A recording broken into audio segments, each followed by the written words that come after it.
There was a very light rain all last night. It's a little bit foggy this morning. Not raining, just heavy dew. I'm up at 444 metres up this hill. I think this is where you usually drive to because there's a bit of a barbecue type thing set up there, or campfire. Anyway, couldn't get through.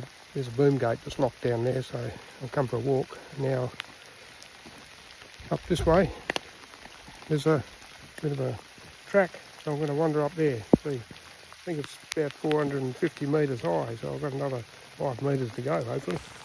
I've reached McGregor Tower, which is a lookout during fires, what have you. Right here, we're 461 metres above sea level. McGregor Peak 2 hours from here. Too wet for doing that today, I reckon. Haven't got my backpack full of goodies either. Time to head back to the ute. The water comes down from McGregor Peak and flows down to King George Sound, and it's formed a bit of a lake here on the way. Looks like somebody's actually dug it out at some stage. No name on the river or creek. No good going up that McGregor Peak anyway, because I wouldn't have seen anything but rain.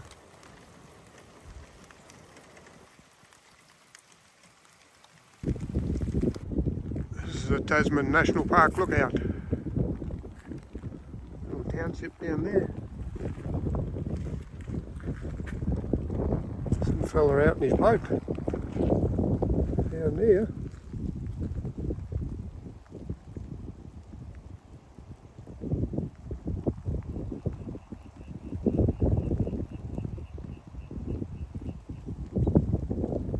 Cliffs along this part of the coastline. It's all the way down to Port Arthur, I guess.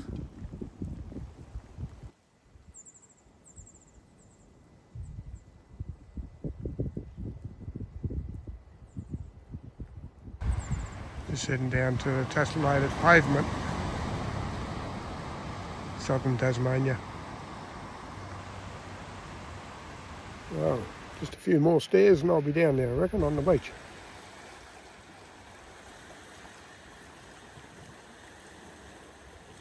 This is Pirates Bay, southern Tasmania.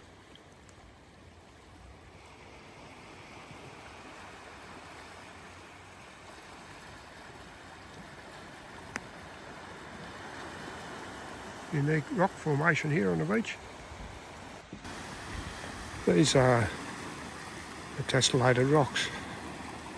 Close-up view. All along this part of Pirates Bay. These stepping stones.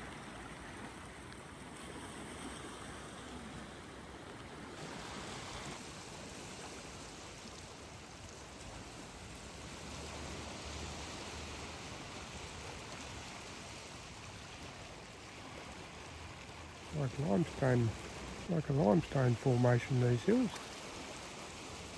Except for the beach here, of course. Tessellated rocks.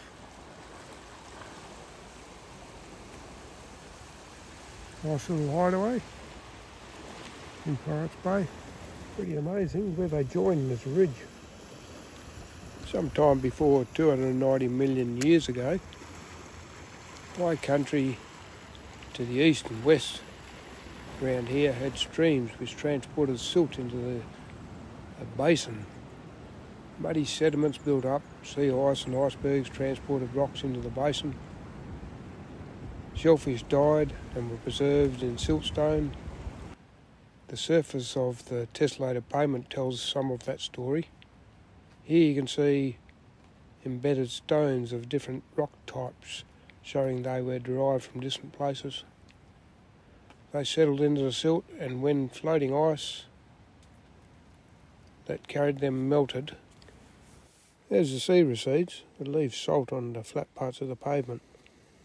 It crystallises and wears out the flat parts quicker than the joins and erodes them.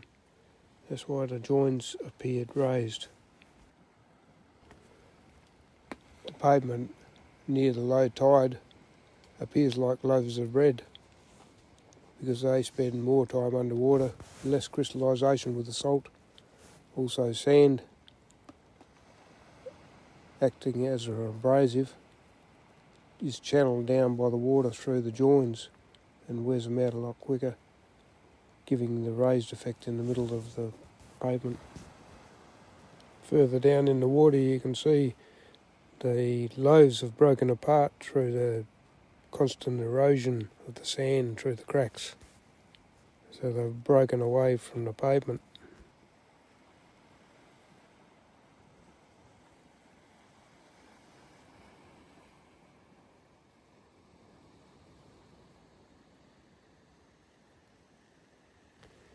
Beyond the rocks, kelp has grown. There must be something in the water there that helps the kelp grow along the rocks, because that's where you usually find it.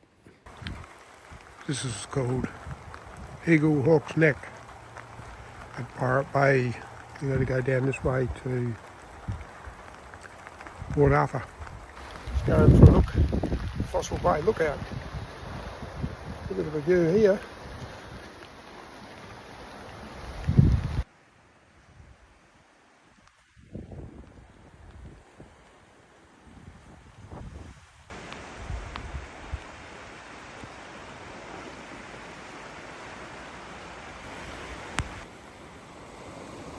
And this is Fossil Bay. There's a lot of fossils around this part.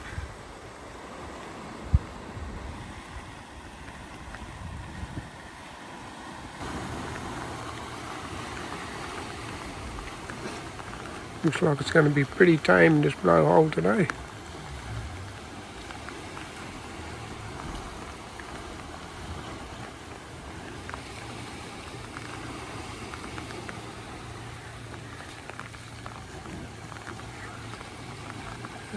Forecast for this afternoon was showers.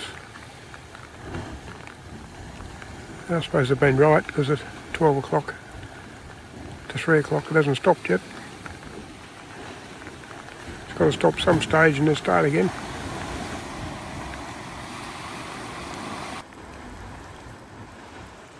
Pretty amazing how that water's got a hole underneath the hill there. And that's where the water comes in and blows your hair back.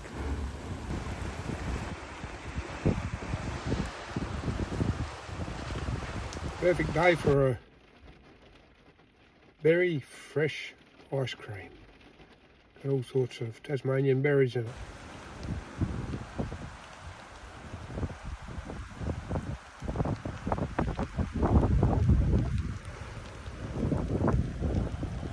This is called Tasman Arch. The ocean wore a hole underneath the landscape here, and then the roof collapsed, leaving this archway.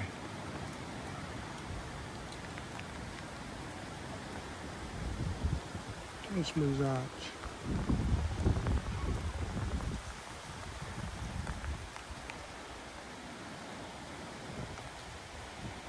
The Devil's Kitchen gets its name from the cauldron of foaming fury, where swells of the Great Southern Ocean crash and swirl around in the base of the cliffs.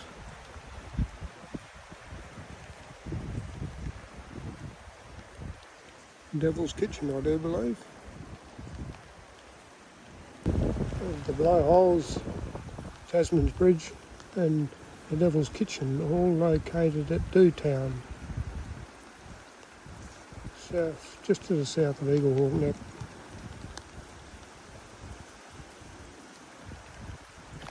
Just going for a walk out to Waterfall Bay. See what's out there. There's some of the tallest cliffs in Australia out there. Out that way.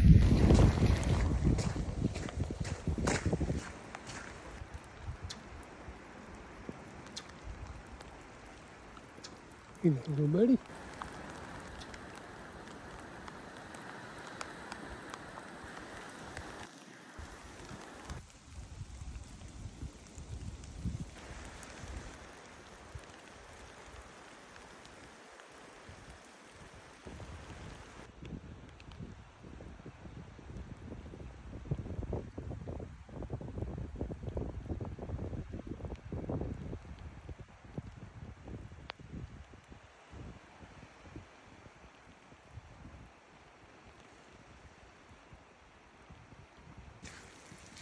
Been a fire through here recently by the looks.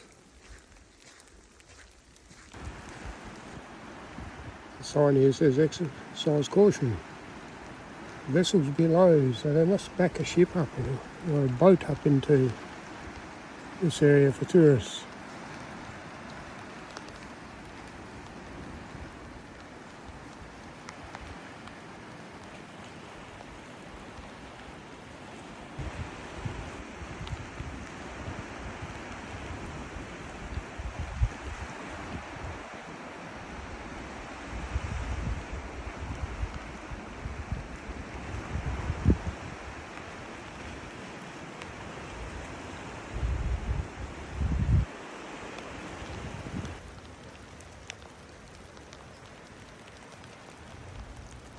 The one sister, maybe.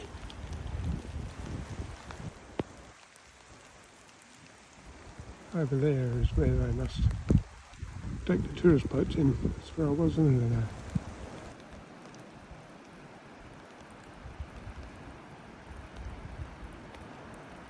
It's maybe Waterfall Bay, because there's a few waterfalls running down here.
A little bit breezy on the walk back.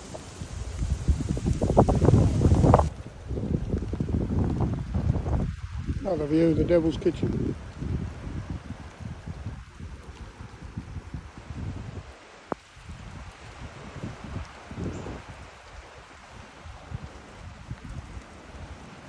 I've just come from way around there in the clouds.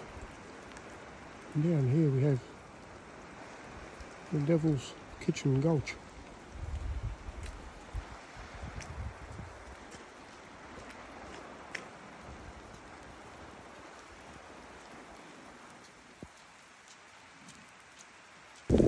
This clip walk back to the car park. 3 minutes, right? Made camp in the rain. Good thing I bought that tarp. Lifesaver, I reckon. That's my view. A little bit of logging over that way. It's me camp for the night. It's like a circus tent.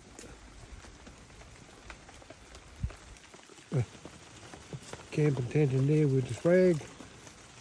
Table and chair, gathering a bit of water for a tub in the morning if it's dry enough.